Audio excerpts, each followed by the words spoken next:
Hello everyone, welcome back to part 2 of Dunearn House versus Amberwood at Holland. So in part 1, we focused on whether buyers may be paying the right premium for Dunearn House and Amberwood at Holland, but pricing is just one part of the decision. The second question is whether the future transformation and housing supply around these projects will eventually support that premium. This is especially relevant when we look at 4th Avenue Residences and Royal Green. When both projects launched in 2019, the future transformation of Turf City was already part of the wider Bukit Timah story. But almost 7 years later, we are only now seeing more concrete plans, land tenders, and clearer timelines for the area. That helps explain why the transformation story may not have translated immediately into the stronger appreciation. Buyers may have paid for some of the future potential upfront, while the actual improvements to the precinct were still many years away. This is an important reminder that transformation takes time. A plan may be positive, but buyers do not benefit simply because it exists on paper.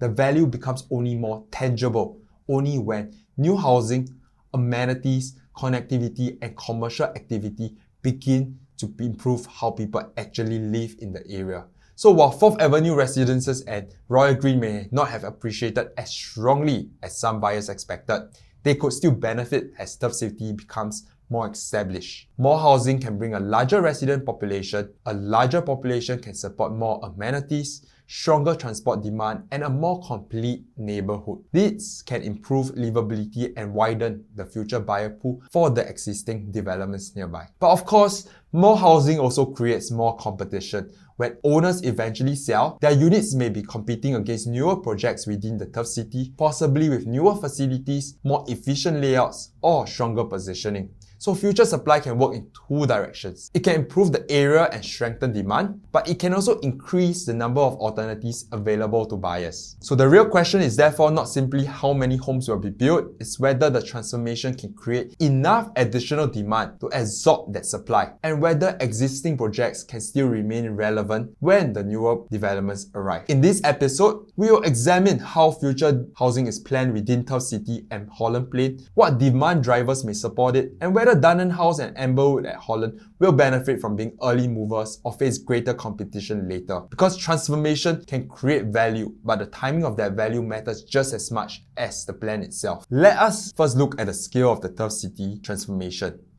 The precinct is expected to introduce around 15,000 to 20,000 public and private homes over the next 20 to 30 years. The exact housing mix has not been confirmed, but if we apply a broad assumption that around 20% of the homes may be private housing, this could translate into approximately 3,000 to 4,000 private units entering the area over time. On the surface, that may sound like a substantial amount of competition for Dunearn House, but the supply will not arrive all at once. It will be introduced progressively across different sites, launch periods, and stages of the precinct's development. At the same time, the public housing component is also important. Larger resident population will support more amenities, shops, and services that may not be viable based only on the existing private housing population. So for Dunearn House, the question is whether the benefits from that growing population will develop quickly enough to support its early buyers exiting later on, before other projects come online to compete with them. Now, let us look at Holland Plain. The 34-hectare precinct is expected to introduce up to 2,000 to 3,000 private homes across 8 residential sites. Holland Plain is planned as a low to mid-rise residential neighborhood that remains compatible with the surrounding landed estates. The plan includes extensive greenery, a community plain, a wetland park, and connections towards the rail corridor and Holland Green Linear Park. Future residents may also benefit from King Albert Park becoming an interchange between the downtown line and the Cross Island line. Amberwood would be one of the earliest projects to enter the area. That gives early buyers the opportunity to benefit as the precinct becomes more established with more greeneries, parks, connectivity, and larger residential population. Of course, it also means future competition. Over time, Amberwood may have to compete with several new projects offering the similar positioning in District 10, modern facilities, and more efficient layouts. So the supply itself is not necessarily the problem. The key question is whether Holland Plain can attract enough demand to support this home. A useful comparison for Holland Plain is actually the Lentor transformation. Lentor Modern was the first major launch to establish the area, But the transformation was not driven by one project alone. Hong Leong Holdings, Guaco Land and their related joint ventures went on to participate in several sites across the precinct, including Lentor Hills Residences, Lentor Mansion, Lentoria and Lentor Central Residences. This gave the broader Hong Leong Guaco group a stronger influence over how the neighbourhood was developed and positioned. Rather than allowing each project to compete purely on price, the developments were differentiated through their product, layouts, amenities and launch timing. Lentor Modern introduced the retail centre, while the subsequent projects expanded the range of homes and buyer options within the precinct. This is relevant to Holland Plain because Symbian has also secured the first two sites there. And if the same developer controls multiple earlier plots, it may have greater incentive to protect the overall positioning of the precinct rather than undermine its first project with a sharply cheaper subsequent launch. Of course, this does not remove competition or guarantee that land prices will continue rising. But a Lentor example shows that several launches can be introduced progressively under related developers without necessarily causing the precinct to collapse in value. So, can Symbian differentiate the projects, pace the supply, and price each launch sensitively enough for demand to absorb them? And if we dig deeper into the Lentor transformation across Lentor Modern, Lentor Hills Residences, Hillock Green, Lentoria, Lentor Mansion and Lentor Central Residences, we see that a total of about 2,900 new homes were introduced within a relatively short period. Naturally, there were concerns that this amount of supply would create an oversupply problem, but the pricing has remained relatively resilient. Lentor Modern achieved the highest average price at around 2,376 per square foot, supported by its mixed development positioning and direct MRT access. Lentor Hills Residences followed at around 2,173 per square foot on average, and the remaining project's launch price was averagely around the 2,002 per square foot. Of course, the first four projects were also launched before GFA harmonization, while Lentor Mansion and Lentor Central were harmonized projects. Despite the differences in layout efficiency, land cost and launch timing,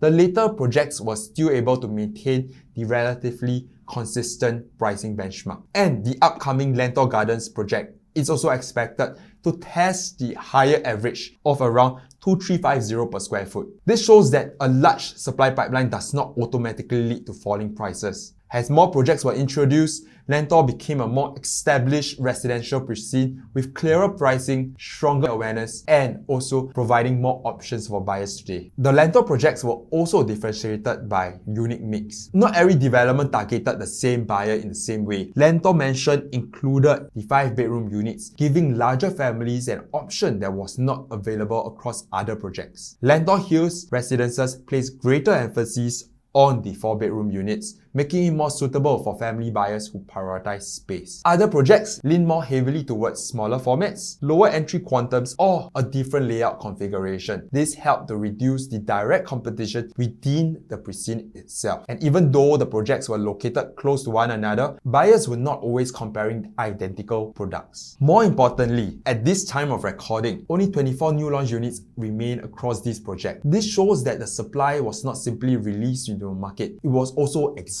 While Lentor may have appeared to face an oversupply risk, its pricing remained resilient and competitive against alternatives elsewhere in Singapore. When Lentor Modern launched, its average price was around 40% below Perfect 10, a core central project that was launched in similar periods. Of course, these two projects serve different buyer profiles and different locations, but the pricing gap gave Lentor room to attract demand despite the amount of upcoming supply. And when we look at the sub-sale market, the gap has actually started to narrow slightly. So the lesson is that a precinct with substantial supply can still perform when it enters at a sufficient discount, offers a clear value proposition, and gradually become more complete. And for Holland Plain or Turf City transformation, the same principle will also apply. Its future supply may be manageable if Amberwood or Dunearn House and the later projects remain attractively priced relative to the wider market, while the precinct continues to improve in livability and buyer recognition. And if we look deeper into Lentor Modern sub-sale performance, the performance actually differed based on the unit type. The 1 and 2 bedroom generally recorded a lower annualized gain compared to the 3 and 4 bedrooms, which achieved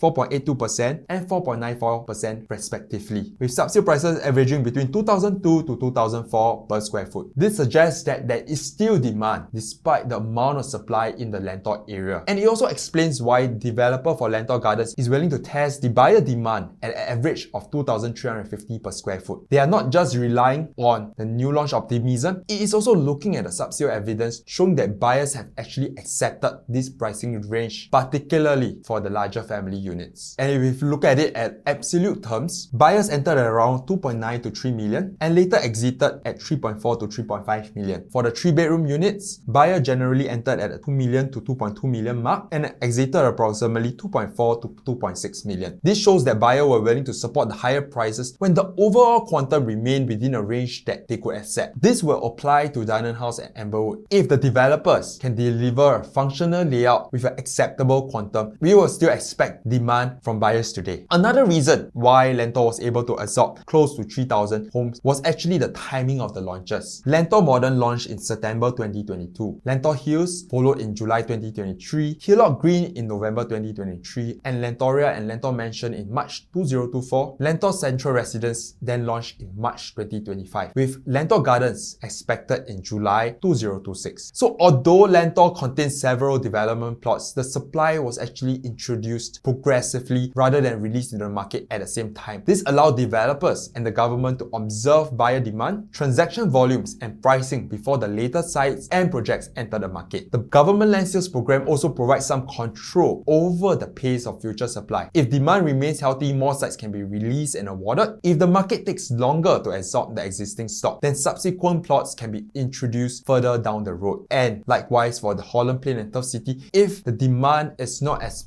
expected, these future land plots may be released much later down the road. So oversupply is not determined only by the total number of units planned. It also depends on the pace at which those units are released and whether demand has enough time to absorb each phase. Of course, phase supply does not remove investment risk. Every new launch will eventually become a sub-sale and then a resale project. And when that happens, buyers will no longer be comparing glossy brochures and launch incentives. They will compare actual units, actual layouts, maintenance cost, livability, and the price against surrounding alternatives. That's why the fundamentals will still matter. A project with an efficient layout, sensible entry price, and a clear buyer demand will always be better positioned when it enters the resale market. A project that was launched at an aggressive premium may struggle even if the wider precinct performs well. So, while the government can manage the pace of land supply, it cannot guarantee the performance of every development or unit. There is also an important difference in how the future land plots are positioned. Lentor developed largely from the inside out. Lentor Modern entered beside the MRT and retail amenities, while the later projects expanded further across the precinct, while Holland Plain appears to be developing in the opposite direction. Amberwood is one of the earlier projects in the outer edge of the precinct, while some future land plots may be located nearer to King Albert Park MRT and the future Cross Island Line interchange. This creates a potential risk for early buyers if later sites are acquired at lower land rates and offer better transport convenience. They could become stronger alternatives to Amberwood. However, they also could benefit from Amberwood because they draw more attention, residents, and amenities into Holland Plain. So the outcome will depend on how large the pricing gap is. Amberwood may still be attractive as a first mover price, provided there is enough margin compared to the more convenient projects that arrive later. Turf City faces a slightly different consideration because Dunearn House has the advantage of being closer to 6th Avenue MRT today, but future land plots deeper within Turf City may eventually sit closer to the planned Cross Island Line station and the main amenities within the newer precinct. This means first mover status is not automatically an advantage. Early projects benefit from entering before the areas become fully established, but later projects may benefit from stronger connectivity and a more complete neighborhood. So for buyers today, the key question is whether the entry price today sufficiently compensates for a possibility that a newer and better located alternative coming to the market later. So to round everything up, the future supply in Turf City and Holland Plain should not be viewed as an automatic negative. Lentor has shown that even a large number of homes can be absorbed when launches are phased. Projects are differentiated and pricing remains acceptable relative to the wider market. But it also shows that not every unit will perform equally. Family-sized units with efficient layouts and supportable quantums are generally more attractive and have stronger demand, while smaller investor-led units faces more competition. competition. This will continue to apply to Dunearn House and Amberwood at Holland. Future projects that brings in more amenities, stronger connectivity and greater awareness both precincts will definitely help. At the same time, some of those later projects may be newer, better located or priced more competitively. That is why being an early mover is not enough on its own. The entry price must still reflect the unit type, layout efficiency, future competition and the time needed for the transformation to materialize. A large supply pipeline is manageable when demand grows with it, but a project can still underperform if buyers pay too much upfront for a unit that future buyers may not prefer. So before entering Dunearn House or Amberwood at Holland, buyers should ask, who will buy this unit from me next? What alternatives will they have? And will my unit still stand out when the rest of the precinct is completed? And if you're considering either project, I would like to assess pricing, unit mix and future competition based on your own holding horizon and budget. Feel free to reach out. We can work out which unit types are likely to have the strongest demand and determine a walkaway price before you commit. If you have enjoyed this series and found the analysis useful, do help us by liking, sharing and subscribing. It lets us know that this is the kind of content you would like to see more of, and it also helps the algorithm bring these videos to more buyers who may find this useful. Your support really motivates us to continue producing deeper and more practical property analysis like this. And we will see you in the next project analysis video. Bye!